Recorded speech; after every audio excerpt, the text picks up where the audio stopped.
नमस्कार, आप देख रहे हैं जन उत्तराखंड में आपके साथ आकांक्षा पारी। खबरों की शुरुआत से पहले आज की एक नजर डालते हैं हेडलाइंस पर। उत्तराखंड में चारधाम यात्रा शुरू, खुले गंगोत्री यमुनोत्री के पट। व्यवस्थाओं को लेकर प्रशासन अलर्ट। 25 को केदारनाथ और 27 को बद्रीनाथ धाम के खुलेंगे कपाट।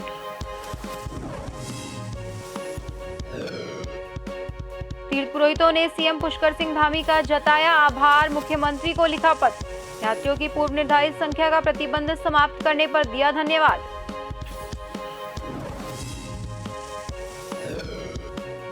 नॉर्दर्न रेलवे मेंस यूनियन ने केंद्र सरकार के खिलाफ नारेबाजी करते हुए निकाला जुलूस। पुरानी पेंशन स्कीम लागू करने की दोहराई मांग। 21 मई को विशाल मशाल जुलूस की दी चेतावनी।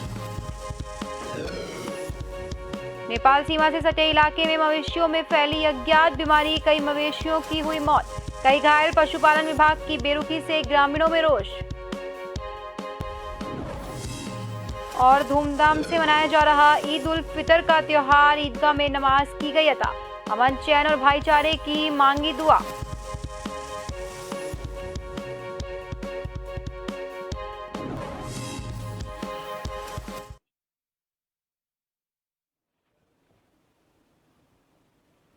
चलें चारधाम।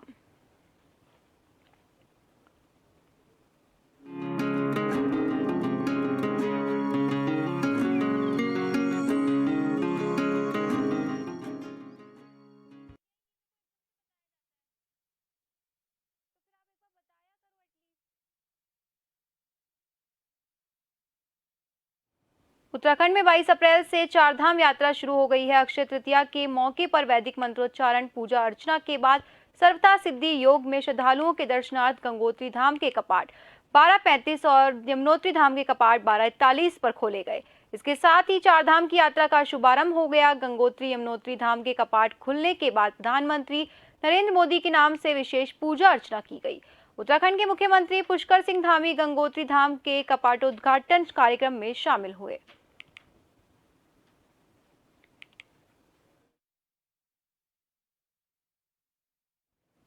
भैरो घाटी में रात्रि विश्राम के बाद मां गंगा की भोग मूर्ति विग्रह डोली में पैदल शनिवार सुबह 9 बजे गंगोत्री धाम पहुंची। इसके साथ ही मां यमुना जी की विग्रह डोली शनिवार सुबह खरसाली से विधिवत पूजा अर्चना के बाद अपने भाई शांति महाराज की डोली के साथ यमुनोत्री धाम के लिए रवाना हुई, जहां पर मुख्यमंत्री पुष्कर सिंह धामी ने मां यमुना जी की पूजा अर्चना कर आशीर्वाद लिया। उसके बाद प्रदेश सरकार की ओर से खरसाली में पुष्प वर्षा की गई। पुष्कर सिंह धामी ने यात्रियों से मुलाकात कर उन्हें चारधाम यात्रा की शुभकामनाएं दी और सुरक्षित यात्रा का भरोसा दिलाया। उसके बाद सीएम पुष्कर सिंह धामी गंगोत्री धाम पहुंचे। मैं सभी को बहुत शुभकामनाएं देता हूँ, बधाई देता हूँ कि आज चारधाम कपाट खुल गए हैं। आज से चारधाम यात्रा हमारी प्रारंभ हो गई है और सभी आने वाले तीर्थ यात्रियों की मनोकामनाएं हमारे चारों धाम पूरी करें, हमारे धाम करें। गंगा मैया, यमुना मैया, बाबा बद्री विशाल, केदारनाथ, सभी की कृपा हो। और आज विधिवत रूप से यहाँ पर पूजा के बाद यहाँ भी कार्यक्रम शुरू हो गया है। गंगोत्री पहली पूजा हमारे देश के आदरणीय प्रधानमंत्री नरेंद्र मोदी जी के उस पर हुई है। संकल्प हम लोगों ने लिया है कि भगवान जो है उनको लंबे समय तक इस देश को नेतृत्व उनका मिलता रहे। इस प्रकार से उनके नेतृत्व में भारत का मान, सम्मान, स्वाभिमान पूरी दुनिया के अंदर बढ़ा है। आज यमुनोत्री धाम में हेलीकॉप्टर से पुष्प वर्षा की गई। भाजपा प्रदेश प्रवक्ता मधु भट्ट का कहना है कि अतिथि देवो भव की हमारी जो परंपरा है उसका निर्वहन किया जा रहा है। वहीं कांग्रेस के प्रदेश प्रवक्ता शीशपाल सिंह बिष्ट का कहना है कि श्रद्धालुओं पर पुष्प वर्षा कर उनका आदर सत्कार किया जा रहा है, वो अच्छी बात है, लेकिन सरकार को वहां पर श्रद्धालुओं को सुविधाओं पर भी ध्यान देना होगा।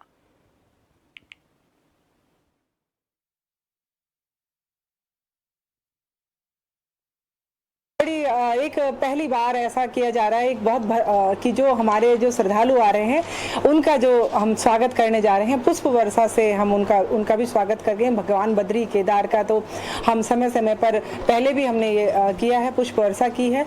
लेकिन इस बार थोड़ा अलग ढंग से हम लोग जो हमारे जो श्रद्धालु अतिथि देवो भव की जो हमारी परंपरा है उस परंपरा का निर्वहन करते हुए हम लोग पुष्प की वर्षा से उनका स्वागत कर रहे हैं। देखिए, श्रद्धालुओं के ऊपर पुष्प वर्षा करना अच्छी बात है कि अगर आप जितने भी श्रद्धालु चारधाम यात्रा में आ रहे हैं उनका स्वागत सत्कार करते हैं, लेकिन जो परेशानियां चारधाम यात्रा में हमारे श्रद्धालुओं को पिछली बार उठानी पड़ी, उस पर सरकार को ज्यादा फोकस करना चाहिए कि जो है श्रद्धालुओं को स्वास्थ्य संबंधी दिक्कतें न हो, रहने खाने की ट्रांसपोर्ट की दिक्कतें न हो, दर्शन की वहां पर दिक्कतें न हो। सरकार अगर व्यवस्थाओं पर ज्यादा गंभीरता से ध्यान देगी और यात्रा निर्विघ्न रूप से सुखी संपन्न रूप से अगर संपन्न होगी तो निश्चित तौर पर इससे राज्य का मान बढ़ेगा।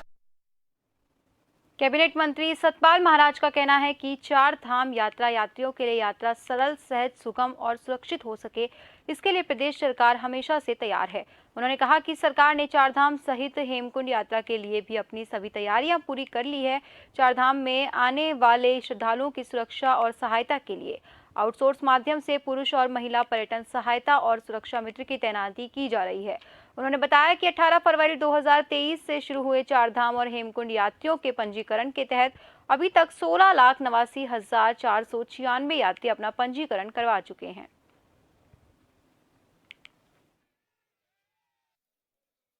गंगोत्री यमुनोत्री धाम के कपाट खुलने के साथ आज से चार धाम यात्रा भी प्रारंभ हो गई है। सरकार ने चार धाम सहित हेमकुंड साहिब यात्रा के लिए भी अपनी सभी तैयारियां पूरी कर ली हैं। चार धाम यात्रा में आने वाले श्रद्धालुओं की सुरक्षा एवं सहायता के लिए आउटसोर्सिंग के माध्यम से पुरुष और महिला पर्यटन सहायता व सुरक्षा मित्र की तैनाती की जा रही है। 18 फरवरी 2023 से प्रारंभ हुए चार धाम एवं हेमकुंड यात्रियों के पंजीकरण के तहत अभी तक 16,89,996 यात्री अपना पंजीकरण करवा चुके हैं। मेरा आपसे आग्रह है, क्योंकि पर्वतों में कुछ हिमपात हुआ है, इसलिए गर्म कपड़े लाएं और हेल्थ मिनिस्ट्री के एडवाइजरी का पालन करें। कोविड एसओपी के गाइडलाइंस का अनुपालन करें। आपकी यात्रा मंगलमय हो। चारधाम यात्रा में आने वाले श्रद्धालु धर्म नगरी हरिद्वार से चारधाम यात्रा रजिस्ट्रेशन सेंटर में रजिस्ट्रेशन करवाकर यात्रा में जा रहे हैं। हरिद्वार प्रशासन के द्वारा व्यवस्थाएं बनाई गई है जिससे किसी भी यात्रियों को परेशानी ना हो। चारधाम यात्रा रजिस्ट्रेशन सेंटर हरिद्वार में स्थित राही मोटल में जिला पर्यटन कार्यालय में बनाया गया, जिसका निरीक्षण हरिद्वार के जिलाधिकारी विनय शंकर पांडे ने किया। साथ ही व्यवस्थाओं का जायजा भी लिया। मौके पर संबंधित अधिकारियों को महत्वपूर्ण दिशा निर्देश दिए। एक दो वीडियो वायरल हुए थे और ये जानकारी आई थी कि यहाँ पर काफ़ी संख्या में यात्रीगण आए थे और उनका रजिस्ट्रेशन नहीं होने से थोड़ा सा उनकी नाराज़गी थी। लेकिन उसके पीछे जो वजह थी आप सभी को पता है कि स्लॉट्स निर्धारित थे और जैसे ही स्लॉट ख़त्म हुए तो अपने आप ये जो सिस्टम था बंद हो गया था। आज कल शाम को ये शासन स्तर पर निर्णय हो गया है। अब संख्याओं की जो लिमिट थी उसको हटा दिया गया है। कितनी भी संख्या में लोग आएँ सबके रजिस्ट्रेशन होंगे और लोग अपनी सुविधानुसार यात्रा कर सकते हैं। आज उसी कड़ी में आप देख सकते हैं कि यहाँ व्यवस्थाएं बहुत ठीक ठाक ढंग से चल रही हैं और सुबह से 7 बजे से जो काउंटर खुला था 450 लोगों ने रजिस्ट्रेशन करा लिया है। शाम को 7 बजे तक ये काउंटर्स चलेंगे। प्रदेश सरकार इस बार चारधाम यात्रा को सुगम और सुरक्षित बनाने के लिए हर संभव प्रयास कर रही है। इस बार तीर्थयात्रियों को यात्रा मार्ग पर पहले से बेहतरीन स्वास्थ्य सेवाएं मिलेगी। मुख्यमंत्री पुष्कर सिंह धामी और स्वास्थ्य मंत्री डॉक्टर धन सिंह रावत के निर्देश पर स्वास्थ्य सचिव डॉक्टर आर राजेश कुमार चारधाम यात्रा मार्ग पर स्वास्थ्य सेवाओं का जायजा ले रहे हैं। इस कड़ी में स्वास्थ्य सचिव केदारनाथ धाम तक पैदल यात्रा कर जगह जगह स्वास्थ्य इकाइयों का निरीक्षण कर रहे हैं।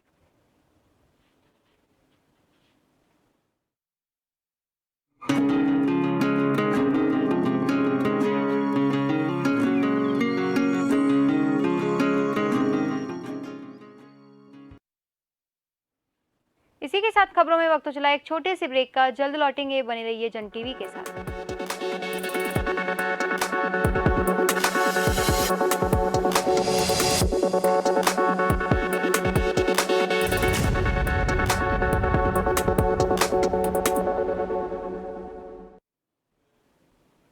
ब्रेक के बाद एक बार फिर से आपका स्वागत है।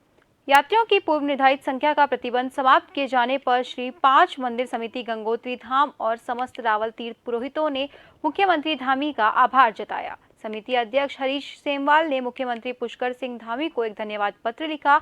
उन्होंने मां गंगा से मुख्यमंत्री के यश कीर्ति में सतत वृद्धि की भी प्रार्थना की।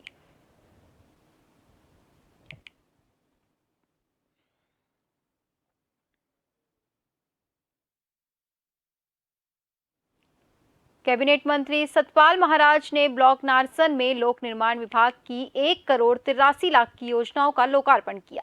कैबिनेट मंत्री सतपाल महाराज ने विकासात्मक कार्यों का लोकार्पण किया। उन्होंने कहा कि पीएम मोदी और सीएम धामी के मार्गदर्शन में हम विकल्प रहित संकल्प के साथ उत्तराखंड को उत्कृष्ट प्रदेश बनाने की ओर अग्रसर हैं।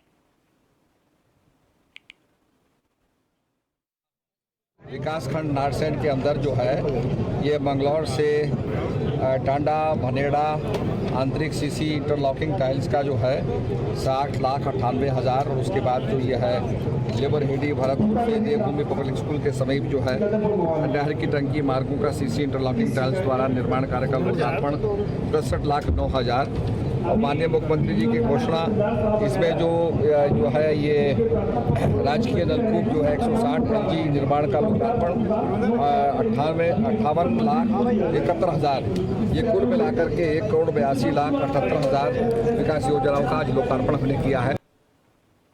हाईकोर्ट के आदेश के बाद भी हल्द्वानी के बाजार में खुलेआम पॉलिथीन का इस्तेमाल हो रहा है।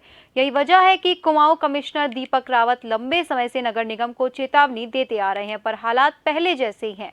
अब कुमाऊं कमिश्नर दीपक रावत ने नगर निगम को चेतावनी देते हुए फिर से कहा है कि प्रतिबंधित पॉलिथीन बाजार में किसी भी सूरत में बर्दाश्त नहीं की जाएगी, लिहाजा पॉलिथीन के स्टॉक करने वालों के गोडाउन में छापेमारी की जाए। उन्होंने नगर आयुक्त को निर्देश देते हुए कहा कि बड़े स्टॉक्स और प्रतिबंधित पॉलिथीन बनाने वाली यूनिट में छापेमारी की जाए ताकि बाजार में प्रतिबंधित पॉलिथीन आने से रुक सके।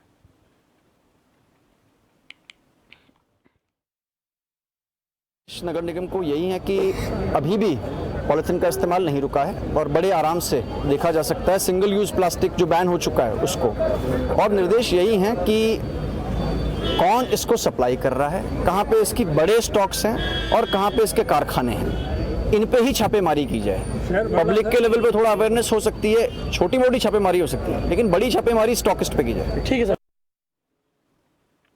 नई पेंशन स्कीम के विरोध में लक्सर में NRMU यानी नॉर्दर्न रेलवे मेंस यूनियन ने अपने पदाधिकारियों के नेतृत्व में सैकड़ों रेल कर्मचारियों के जरिए भारत सरकार के विरुद्ध जमकर नारेबाजी कर एक जुलूस निकाला। इसका नेतृत्व करते हुए संगठन सचिव संजय सालार ने बताया है कि रेलवे कर्मचारियों के पास पुरानी पेंशन ही सर्विस से रिटायर होने के बाद एकमात्र बुढ़ापे का सहारा चली आ रही थी, मगर भारत सरकार द्वारा उसे भी साल 2004 में बंद कर दिया गया। उन्होंने कहा कि अगर नई पेंशन स्कीम इतनी ही सुलभ और अच्छी है तो इसे देश के विधायक और सांसद क्यों नहीं अपना रहे। 21 मई को एक विशाल मशाल जुलूस के जरिए आक्रामक विरोध की तैयारियां की जा रही है।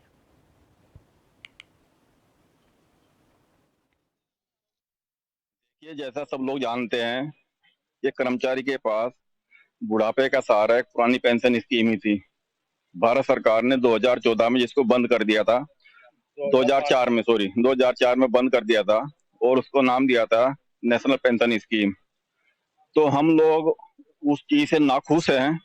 अगर वो नेशनल पेंशन स्कीम इतनी ही अच्छी है तो MLA और MP क्यों नहीं लेते उसको। तो हमारी मांग है, आज का मुद्दा है हमारा कि हमको ओल्ड पेंशन स्कीम चाहिए और हर कीमत पर चाहिए। मुख्य मुद्दा है कि OPS को वापस लाना है, जो कि 1 अप्रैल 2005 से माननीय प्रधानमंत्री अटल बिहारी वाजपेयी द्वारा बंद कर दी गई थी, जिसमें कि हमारे कर्मचारियों को जो हमारा सुरक्षित, जो पुरानी पेंशन में सुरक्षित भविष्य है वो नहीं दिखाई दे रहा है। हमारी पेंशन से खुद ही 10% काटा जा रहा है नई पेंशन स्कीम में, जो कि बहुत ही नुकसानदायक है और आफ्टर रिटायरमेंट कर्मचारी को कुछ भी फायदा नहीं हो रहा है। वो एक शेयर बाजार आधारित स्कीम है जो कि भारत सरकार द्वारा चलाई गई है। हमें पुरानी पेंशन स्कीम चाहिए, उसके लिए हमें आज जो है विरोध प्रदर्शन किया जा रहा है। देहरादून शहर में विक्रम संचालक खुलेआम नियमों की धज्जियां उड़ा रहे हैं, जिसको लेकर ट्रैफिक पुलिस ने कार्रवाई की। SP ट्रैफिक अक्षय कौंडे ने बताया कि करीब 900 चालान विक्रम चालकों के किए गए, लेकिन फिर भी चालक बाज नहीं आ रहे। साथ ही पुलिस ने कई विक्रम वाहन सीज किए और 30 विक्रमों के परमिट कैंसिल कर दिए।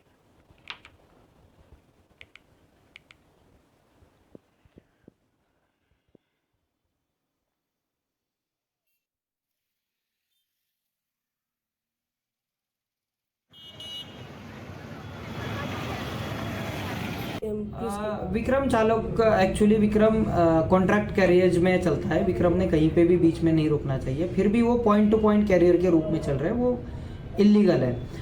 एक नॉर्थ साउथ कॉरिडोर हमने राजपुर से लेके क्लेमेंट टाउन आइडेंटिफाई किया है, जिसमें हम चाह रहे हैं कि बसेस ज़्यादा से ज़्यादा चले और विक्रम उसके फीडर के रूप में काम करे। कई मौक़ों पर समझाया गया। हमने पिछले मार्च महीने में 750 कूल विक्रम शहर में है और हमने 900 से ज़्यादा चालान विक्रम के किए, फिर भी ये बाज नहीं आ रहे। और आप अभी भी देख सकते हैं तहसील चौक, प्रिंस चौक, दर्शन लाल पे जगह जगह पे जंक्शन पे ही खड़े होके सवारी भरने की मनमानी जो है विक्रम द्वारा की जाती है। फिलहाल खबरों में बस इतना ही। आगे की खबरों के लिए बने रहिए जन टीवी के साथ। नमस्कार।